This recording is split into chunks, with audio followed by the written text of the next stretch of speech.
Apabila segalanya sedang mudah dalam hidup kita, Tuhan terasa ada di samping kita seperti Petrus. Bersama kita dan kita merasa penuh berkat. Haleluya, puji Tuhan kita mengatakan. Tetapi saat kita menghadapi pencobaan dan salib berat, terasa Allah meninggalkan kita. Maka dalam suasana seperti itu kita harus ingat bahwa dengan peristiwa penampakan Tuhan, Tuhan selalu mengasihi kita, ada di pihak kita dalam bacaan kedua. Ia ingin agar kita selalu mendengarkan Dia yang selalu ingin berbicara kepada kita. Tapi kerap kali kita membisu atau menulikan telinga kita. Saudari dan saudara yang saya kasihi, khususnya yang mengikuti secara streaming, selamat sore berkah dalam. Selamat sore berkah dalam. Ketaatan Abraham dalam mendengarkan suara Tuhan mungkin bagi kita tidak masuk akal, tetapi meletakkan harapan bersandar kepada Tuhan adalah kekuatan bagi kita, khususnya dalam menghadapi situasi pandemi, khususnya dalam menghadapi situasi keterpurukan, khususnya dalam memberi kekuatan, semangat dalam diri kita. Imanlah jawaban dari segala persoalan. Dan suara Tuhan harus kita dengarkan dalam setiap kegiatan, dalam setiap situasi, dalam setiap peristiwa. Kerap kali kita belum mendengarkan suara Tuhan dan melaksanakannya. Mari kita mohon ampun atas segala dosa dan kesalahan-kesalahan kita. Marilah berdoa.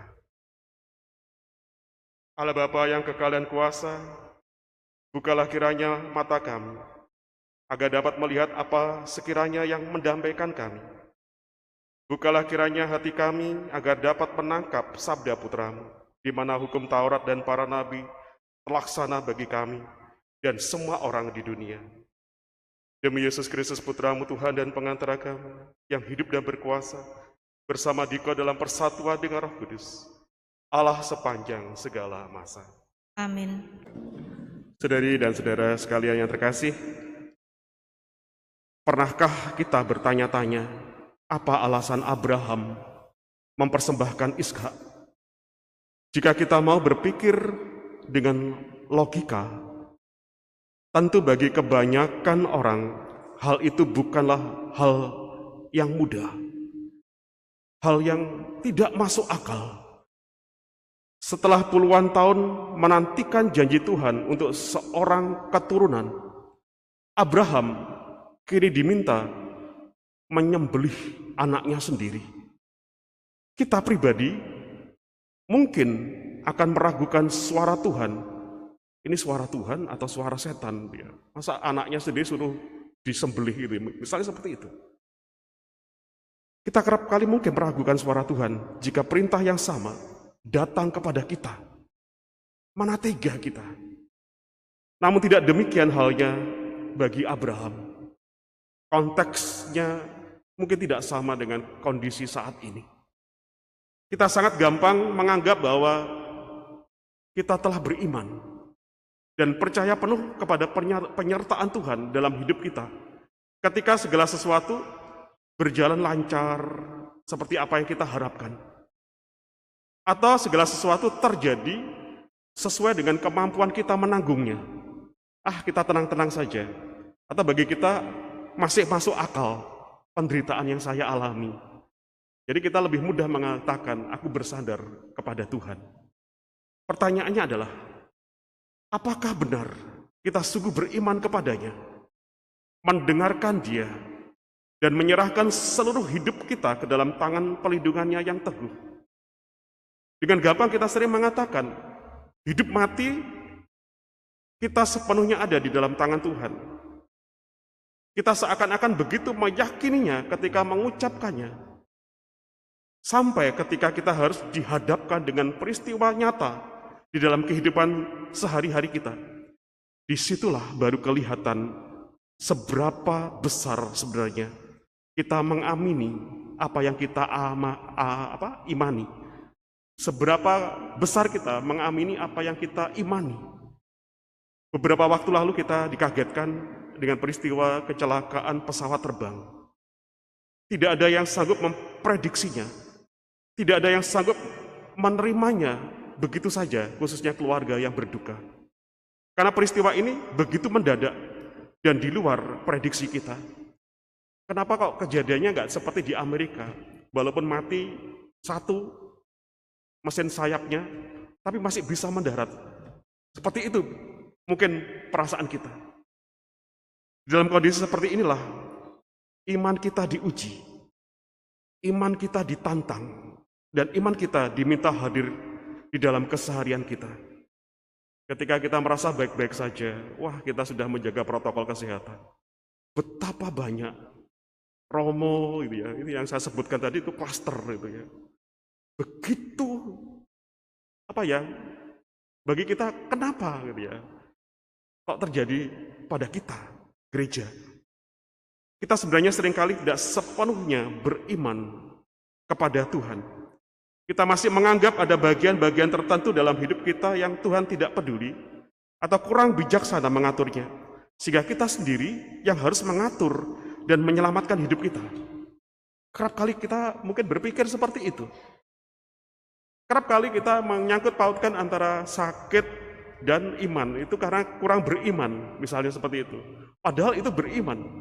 Dan Tuhan sedang membentuk orang ketika dia dihadapkan pada sakit atau penyakit. Karena COVID cuma hanya penyakit.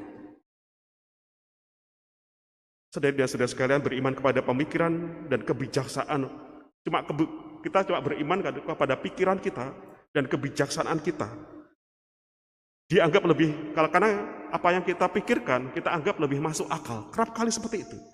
Lebih menenangkan jiwa dan bahkan lebih bertanggung jawab. Karena kemampuan berpikir merupakan bagian dari anugerah Tuhan. Kan ini anugerah Tuhan. Jadi sesuatu yang bisa kita selesaikan sesuai dengan pemikiran kita lebih mengatakan ini lebih masuk akal. Begitu mudahnya ternyata kita lebih mendengarkan diri sendiri daripada mendengarkan suara Tuhan. Abraham disebut bapa beriman karena dia hanya menuruti perintah Allah tanpa meragukan. Seandainya Allah tidak memimpinnya atau bahkan Allah mungkin mencelakakannya, Abraham rela menyerahkan anaknya yang tunggal untuk dikorbankan sebagai kurban persembahan atas dasar perintah Allah. Abraham memiliki kepasrahan iman yang menyerahkan sepenuhnya seluruh hidupnya ke dalam tangan Tuhan tanpa meragukan ada bagian dalam hidup mereka yang Tuhan tidak pimpin atau tidak ada penyertaannya sama sekali. Sudahkah kita beriman dengan benar? Mari kita meminta kekuatan Tuhan agar Tuhan menolong kita makin bertumbuh dalam iman kita. Mari berjalan di dalam pimpinan Allah dan bukan terus berfokus kepada alasan rasional untuk tidak taat kepada Tuhan. Kiranya kekuatan Allah memampukan kita menaruh seluruh hidup kita di dalam tangan kuasa pemeliharaannya. Ketika Yesus menampakkan kemuliaannya di atas gunung, Tuhan Yesus tahu betul apa yang menunggu di Yerusalem, yaitu pengkhianatan, penyiksaan, dan penyaliban. Sadarkah kita akan hal ini? Tuhan mau menunjukkan bagaimana mendengarkan suara Tuhan itu, kepasrahannya itu. Maka ditampakkan kemuliaan Tuhan Yesus. Apabila segalanya sedang mudah dalam hidup kita, Tuhan terasa ada di samping kita seperti Petrus. Bersama kita dan kita merasa penuh berkat. Haleluya, puji Tuhan kita mengatakan. Tetapi saat kita menghadapi pencobaan dan salib berat, terasa Allah meninggalkan kita. Maka dalam suasana seperti itu kita harus ingat bahwa dengan peristiwa penampakan Tuhan selalu mengasihi kita, ada di pihak kita dalam bacaan kedua. Ia ingin agar kita selalu mendengarkan Dia yang selalu ingin berbicara kepada kita. Tapi kerap kali kita membisu atau menulikan telinga kita dalam segala peristiwa hidup kita. Jadi Tuhan ingin kita mendengarkan suaranya, entah yang bisa kita prediksi, entah yang belum kita bisa prediksi. Semoga kita mempunyai kesiapan batin dalam menghadapi segala persoalan. Kiranya kita merasa bahwa segala hal memang sudah direncanakan Tuhan bagi kita. Semoga apa yang terbaik, harapan-harapan baik dikabulkan olehnya. Semoga banyak yang sakit mengalami kesembuhan, Tuhan menyatakan kehendaknya. Semoga ketika kita mengalami tidak tahu apa saja, entah itu yang membuat kita terpuruk secara ekonomi dan sebagainya, Tuhan ingin bagaimana kita berjuang dalam iman, bagaimana kita mampu bertahan dalam kehidupan seperti itu dan menjadi pribadi-pribadi pemenang. Tuhan memberkati kita sekalian. Amin. Inilah putra kesayanganku yang amat berkenan di hatiku. Dengarkanlah dia. Marilah kita berdoa. Allah Bapa kami yang maha baik, Engkau telah menampakkan diri dalam Ekaristi. Kami mohon tampakkanlah pula dirimu dalam hidup kami sehari-hari. Berilah kami kekuatan untuk berkorban demi Injil, dan perkenankanlah kami memasuki kehidupan yang kekal, serta bersatu dengan Dikau, demi Kristus Tuhan dan pengantara kami. Amin.